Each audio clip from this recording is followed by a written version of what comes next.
कि मैत्री संबंध जिससे भी बनाए हम, उस मैत्री संबंध को किस तरह से निर्वाह करना चाहिए, ये बात भगवान श्री कृष्ण हमें सुदामा के चरित्र से बताते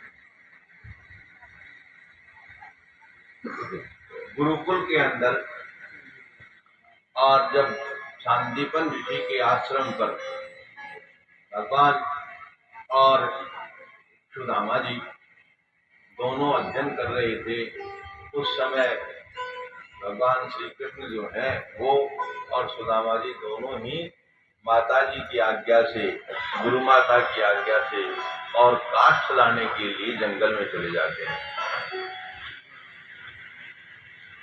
जंगल के अंदर और रात्रि सायंकाल हो जाता है, बरसात भयंकर होने लगती है, हवा चलती है और दोनों किसी पेड़ के ऊपर चढ़ जाते हैं, वहां बैठ जाते हैं, पूरी रात वहां बिताते हैं। सुबह गुरुजी उनको खोजते हैं कि भाई दोनों बच्चे थे, कहाँ गए पता नहीं। तो गुरु जो होते हैं वो ऊपर से कठोर नारिकेल फलाकार है। गुरुजनों के विषय में कहा गया है कि नारिकेल का जो फल है, नारियल का जो फल है, उस तरह का गुरु होता है। नारिकेल फलाकार सदृश है गुरुवः। तो किस तरह की उसका वर्णन है नारिकेल का, कि बाहर से कठोर और अंदर से मृदु, और अन्य च बदरी का आकार। सांसारिक लोग कैसे होते हैं, बैर के फल के समान। केवल गुरु या अध्यापक, जिसको हम कहते हैं आज की तारीख में अध्यापक समझो उसको, इनका चरित्र तो होता है ऊपर से तो कठोर होते हैं ये बच्चे के लिए, लेकिन अंदर से बड़े मधुर होते हैं। नारियल जो है ऊपर से कितना कठोर होता है, अंदर उसके खाने को मिलता है। तो गुरुजन इस प्रकार का हृदय है। और अन्य बदरी का आकार। दूसरे जो लोग हैं वो किस तरह के हैं, बेर के फल के समान, जो बहिरेव मनोहरा, बाहर से ही सुंदर लगते हैं, अंदर तो वो कूट कूट करके कठोरता भरी हुई होती है उनके अंदर है। तो समाज में हमें बेर बन करके नहीं रहना चाहिए, बल्कि नारियल बन करके रहना चाहिए। जिस तरह से नारियल में और बेर में फर्क बताया है नीतिज्ञों ने, ठीक उसी प्रकार से समाज का भी फर्क है। तो गुरुजन बड़े कोमल हृदय के होते हैं, हृदय उनका बड़ा कोमल होता है। वो बच्चे का कभी बुरा नहीं चाहते, वो बच्चे का निर्माण करते हैं। और निर्माण करते हैं तो देखो, मैंने एक उदाहरण भी दिया था घड़े का। तो अंदर हाथ लगा करके कुम्हार ऊपर से घड़े को पीटता है, ठीक इसी प्रकार से। और गुरुजन भी जो है वो बच्चे को सहारा आंतरिक देते हैं, बाहरी तो डंडा मारते हैं और बुरे लगते हैं। तो ऐसा ही महर्षि सांदीपन का आचरण है। वो बाहर से तो बड़ी कठोरता का प्रदर्शन करते हैं बच्चों के प्रति, लेकिन रात भर नींद नहीं आती और सुबह पहले वो संध्या बंदन करते ही और उन दोनों बच्चों को खोजने के लिए निकल जाते हैं। पेड़ के ऊपर दोनों बैठे हुए उनको मिलते हैं।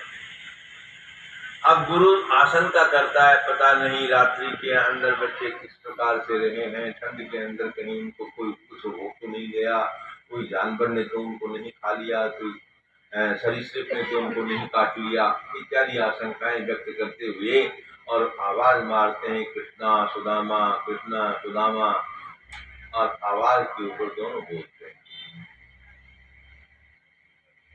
अब इन लोगों का केवल गुरुकुल में मिलना हुआ दोनों का। अब सुदामा जो है बड़े ही आत्मसंतुष्ट व्यक्ति थे।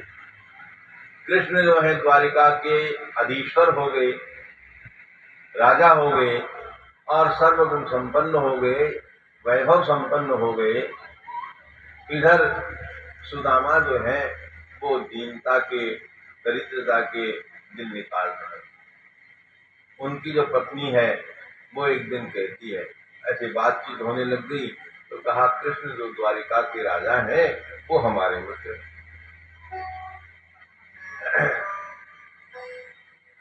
तो मित्रता का ये बहुत बड़ा निदर्शन है, ये बहुत बड़ा उदाहरण है कि मनुष्य को मैत्री संबंध किस प्रकार निभाने चाहिए। तो महात्मा सुदामा जो है ऐसी चर्चा कर ही रहे थे कि उनकी पत्नी को ये लगा कि भाई जब इसका मित्र राजा है तो आज अपने को खाने को नहीं मिल रहा तो क्यों नहीं उसके पास में भेजा जाए और उससे सहायता, आर्थिक सहायता मांगी जाए। अब सुदामा को उन्होंने कहा कि जाइए आप जो है अपने मित्र के पास में और जाकर के उनसे आर्थिक सहायता मांगी। तो सुदामा ने कहा देखो, औरन को धन चाहिए, दुनिया के अंदर और बहुत है धन के लिए, और ब्राह्मण को धन केवल भिक्षा। ब्राह्मण का जो धन है, यानी ब्राह्मण के लिए जो आजीविका निश्चित की गई है वो केवल भिक्षान्न है। तो अब आज की स्थिति में तो ये आजीविका जो है बड़ी कठिन है। तो ब्राह्मण को धन केवल भिक्षा, लेकिन वो देवी मानी नहीं और उन्होंने जबरदस्ती उनको कहा कि आपको जाना ही है। बच्चे जो हैं अपने लिए नहीं लेकिन बालकों के लिए तो कम से कम आपको व्यवस्था करनी चाहिए। तो कहा कि देखो किसी के पास में मिलने के लिए हम जाते हैं तो कुछ न कुछ देना पड़ता है, उपहार तो आवश्यक है देना, और अपने पास में खुद के पास में नहीं है तो अपन उपहार क्या दें।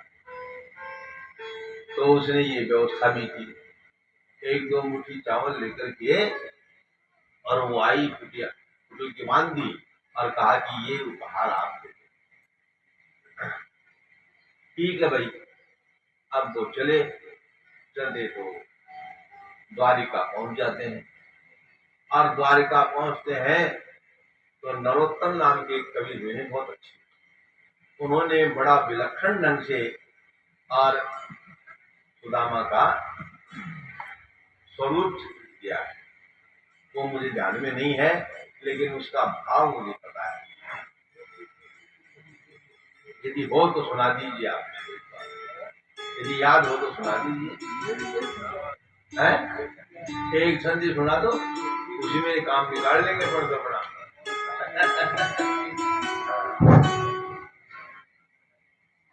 परम भागवतियों के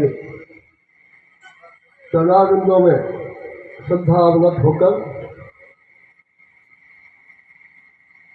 नरोत्तम जी का लिखा, पहले 8वीं क्लास में चला करता था ये। तो उस समय का सबको याद होगा जो पुराने हुए।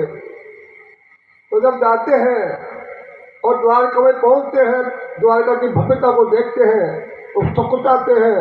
एक बार तो मन करता है कि वापिस से चले चलते हैं, तो कैसे मिलेंगे अपने से, पता नहीं याद रखेगा भूल जाएगा काना। राजा तो भूल ही सकता है। जब द्वारपाल के पास जाते हैं तो द्वारपाल उनको रोकता है, तो कहता है भैया मैं भगवान श्री कृष्ण का मित्र हूँ। तो वो हंसता है उसके वेश को देख करके। तो उसका वेश कैसा था? अरे धोती फटी सिलती दुपट्टी ओढ़ी, पाया उपान होगी नहीं त्वमा। धोती फटी सिलती दुपट्टी ओढ़ी, पाया उपान होगी नहीं त्वमा। द्वार खड़ो दिल दुर्बल एक, बतावत आपनु नाम सुदामा। द्वारपाल जाकर क्या कहता कि महाराज एकदम फटे पिछड़े से कपड़े हैं, एक लपटी हुई दुपट्टिया है और पैरों में जूते और चप्पल भी नहीं है, लेकिन वो आपको अपना नाम बताता है और अपना नाम सुदामा बताता है। और जब सुदामा का नाम सुनते ही भगवान भूल गए अपने आप को और नंगे पांव कूद के सिंहासन से सुदामा नाम पांडे सुनी छोड़े राज काज सब ऐसी गति द्वारे को द्वार का को जाने को। तो वहां पर जाकर के भगवान बहुत उनके निपट गए और उनको कहा कि बाल इतने दिन तुमने कहाँ छोड़ दिए? अरे सुदामा तुम इतने दिन कहाँ थे? तब तेरे को पता था। तो जब वो उनको पकड़ के उनके जब चरण कमल धोने लगे तो नैनन के जल से पग धोए। आय महादुख पायो सका तुम आए नहीं कितने दिन खोए। पानी परात को छूयो नहीं और नैनन के जल से पग धोए। भगवान आंखों से इतने आंसू बरसे कि भगवान के जो है पानी की आवश्यकता नहीं पड़ी और आंखों से जो पानी गिरा उससे और सुदामा के पैर धोए। ऐसा अद्भुत अद्वितीय चरित्र मित्रता का कहीं भी दुनिया के इतिहास में नहीं मिलता है और वही प्रेरणा भागवत से हमेशा भागवत रूप से हमेशा ही प्रदान करते रहते हैं। तो मित्र के समान जिंदगी में और एक बात और है कि मित्र भले ही जिंदगी में एक ही बनाए लेकिन मित्र के साथ धोखा और मित्र के साथ प्रेम कभी जिंदगी में नहीं करना चाहिए और जहाँ तक संभव हो तो आप उसकी सहायता करिए। यही प्रेरणा जो है इस भागवत की कथा से मिलती है।